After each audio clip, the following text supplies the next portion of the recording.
উত্তম কুমার তখন সবার উপরে সিনেমার নায়ক মনোনীত হয়েছেন। যথারীতি ছবির শুটিংও শুরু হয়ে গেছে। সেবারে শুটিং ছিল কৃষ্ণনগরে, আউটডোর। সদল বলে তাঁরা শুটিং করে ফিরলেন। সেদিন ছিল বৃহস্পতিবার। স্টারে চলছিল শ্যামলী নাটক। উত্তম কুমারকে সময় মতো বোর্ডে হাজির হতে হবে, তাই গাড়ি যতটা সম্ভব দ্রুত এসে তিনি হাজির হলেন স্টারে। অভিনয় শেষ হলো, মেকআপ তুলছেন, এমন সময় একজন এসে খবর দিলেন যে এক ভদ্রমহিলা তাঁর সঙ্গে দেখা করতে এসেছেন। বাধ্য হয়েই তিনি দেখা করলেন। বিবাহিতা এক ভদ্রমহিলা, অভিজাত কোনো পরিবারের কুলবধূ। এবার ভদ্রমহিলা বিন্দুমাত্র দ্বিধা না করে নির্ভয়ে বলেছিলেন, তাঁরা যখন কৃষ্ণনগর থেকে ফিরছিলেন, মানে উত্তম কুমার, তখন সেই ভদ্রমহিলা তাঁদের গাড়ি ফলো করে সোজা সেখান থেকে স্টারে চলে এসছেন। টিকিট কেটে তাঁর অভিনয়ও দেখেছেন। আচ্ছা, এইবারে পরের কথাটা আরও বিস্ময়কর, এমনকি অবিশ্বাস্যও বটে। সে কথা শুনে উত্তম কুমার চমকে উঠেছিলেন। ভদ্রমহিলা বলেছিলেন তিনি আর বাড়ি ফিরবেন না। কথাটা শুনে উত্তম কুমার খুব অস্বস্তি বোধ করতে লাগলেন, রীতিমতো বিব্রত হয়ে পড়লেন। তারপর অনেক বুঝিয়ে মিনতি জানিয়ে অনেক কষ্টে ভদ্রমহিলাকে শান্ত করে তার ফিরে যাবার ব্যবস্থা তিনি করে দিলেন। সেদিন উত্তম কুমার ধন্য হয়েছিলেন।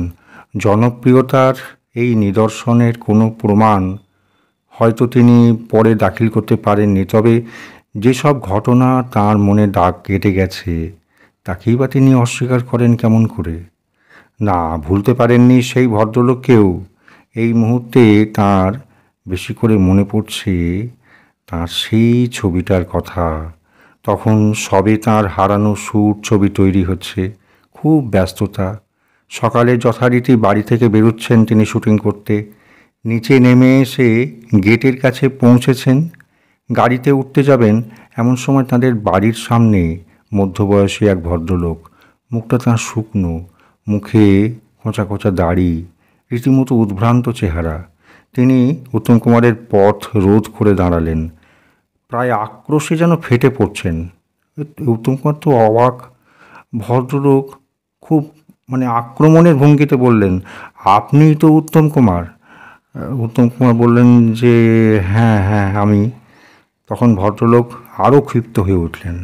তারপর যে কাহিনী তিনি বর্ণনা করলেন তা উত্তম কুমারকে ভাবিয়ে তুলল। তিনি বললেন, না না, মনে মনে, না না, আমি তো এ চাইনি। আমার জনপ্রিয়তা আর একজনকে আঘাত করবে তা তো আমি চাইতে পারিনি। ভদ্রলোক কাঁদতে কাঁদতে বলেন, আমার স্ত্রী আপনার সঙ্গে দেখা করবে বলে আজ 4 দিন হলো বাড়ি থেকে বেরিয়েছে, আজও ফেরেনি। উত্তম কুমার তো চমকে উঠলেন। সেই মুহূর্তে ভদ্রলোককে যে কীভাবে সান্ত্বনা দেবেন তিনি বুঝে উঠতে পারলেন না। মনটা তার খুব ভেঙে গেল। তবুও নিজেকে সংযত করে তিনি বললেন যে ঠিক আছে, আমি দেখছি বলে তিনি স্টুডিওতে চলে গেলেন। সেই ভদ্রমহিলাকে উত্তম কুমার কোনোদিন চোখেও দেখেননি, তবু এই ঘটনায় তিনি খুব লজ্জিত হয়ে পড়েছিলেন। ভেবেছিলেন এই কি জনপ্রিয়তার নমুনা?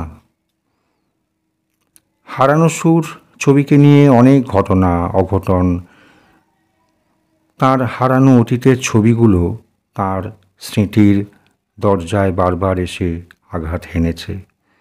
নিউ থিয়েটার্স 2 নম্বর স্টুডিওতে তার হারানো সুর ছবির শুটিং চলছে, টুকরো টুকরো সেটে কাজ। এই সময় দুজনকে তার বাঁচাতে হলো। এবার তিনি অজয় করের কাছে এসে বললেন যে অজয়দা, কালকের শটগুলো রিটেক করা যায় না? এইবারে তার কথা শুনে তো অজয়দার অজয় করের চক্ষু স্থির। উত্তম বললেন যে আমার মনে হচ্ছে আমি যেন ঠিক সুবিধে করতে পারিনি, রিটেক করলে আরও বেটার করতে পারবো বলে আমার মনে হচ্ছে। এবার অজয় কর, তিনি তো ছাড়বার পাত্র নন। তিনি উত্তম কুমারকে বোঝাতে লাগলেন, না আমি যা উত্তম কুমার যা করেছেন তা ভালোই হয়েছে। কিন্তু তাতেও উত্তম কুমার শান্ত হলেন না, বললেন না না না, ওই শটগুলো আপনি রিটেক করুন। অবশেষে রিটেক করা হলো। রিটেক ছাড়া ওদের বাঁচাবার আর কোনো পথ ছিল না তার। মানে ব্যাপারটা কি হয়েছিল, ইসমাইল আর কানাই দে এরা দুজনে ছিল অজয়বাবুর ক্যামেরা সহযোগী। ক্যামেরার মধ্যে ভুল করে সাউন্ড নেগেটিভ চাপিয়ে পুরো একদিন শুটিং করা হয়েছে।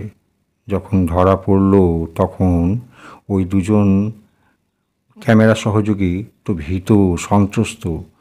অজয়বাবুকে ব্যাপারটা বলার তাদের সাহস নেই, তাই সরাসরি উত্তম কুমারের কাছে এসে তারা সব কথা খুলে বলেছিল। সেদিন ওই ছবির প্রযোজক হিসেবে উত্তম কুমারের তো উত্তেজিত হবারই কথা ছিল, কিন্তু তা তিনি হননি। মানে ভুল তো মানুষই করে, এটা তিনি বুঝতে পেরেছিলেন। তার জন্যেই ওরা তো কেন সাফার করবে, অগত্যা সব দোষ নিজের কাঁধে তুলে নিয়ে অজয়করকে বললেন শটগুলো রিটেক করতে। মানে তিনি বললেন যে তার কাজটা খুব একটা ভালো হয়নি, তার পছন্দ হয়নি, তার রিটেক করা হোক।